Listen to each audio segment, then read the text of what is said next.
അപ്പോഴേ ജീവിതം ഒഴുക്കിനൊത്ത് നീങ്ങട്ടെ എന്നല്ല കേട്ടോ, ഒഴുക്കിനെതിരെയും നീങ്ങണമെന്നാണല്ലോ.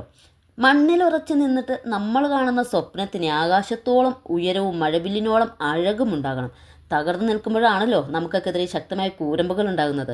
തകർച്ചയിൽ നമ്മൾ പതറിക്കോട്ടെ, പക്ഷെ അവിടെ നിന്നെല്ലാം നമ്മൾ ഉയർത്തി നിൽക്കണം. നമുക്ക് ഒരുപാട് ആഗ്രഹങ്ങളുണ്ടാകും, അതിൽ കുറച്ചെങ്കിലും നമ്മൾ സാധ്യമാക്കണം. നമ്മൾ മതിയെന്ന് അങ്ങ് ചിന്തിക്കുക. എന്നിട്ട് ഇതുപോലെ നമ്മുടെ അതേ വൈബുള്ള ഒന്ന് രണ്ടെണ്ണത്തിന് കൂടെ അങ്ങ് കൂട്ടിയേക്കുക. നമ്മൾ എന്ത് ചെയ്താലും കളിയാക്കുന്നവരും കുറ്റപ്പെടുന്നവരും നമുക്ക് ചുറ്റിലും കാണും. നമ്മളത് ശ്രദ്ധിക്കാതെ മുന്നോട്ട് പോവുക.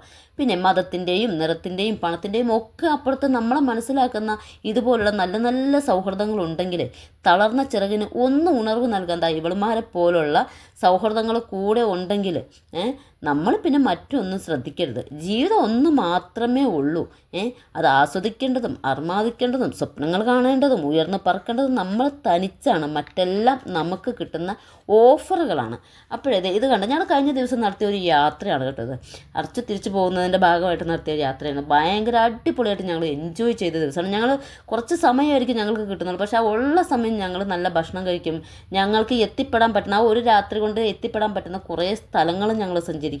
അതെല്ലാം കഴിഞ്ഞ് ഞങ്ങൾ ഒരുപാട് നേരം ഇരുന്ന് ഞങ്ങളെക്കുറിച്ച് ഞങ്ങളുടെ ഭാവി കാര്യങ്ങളെക്കുറിച്ച് പ്ലാൻ ചെയ്യും.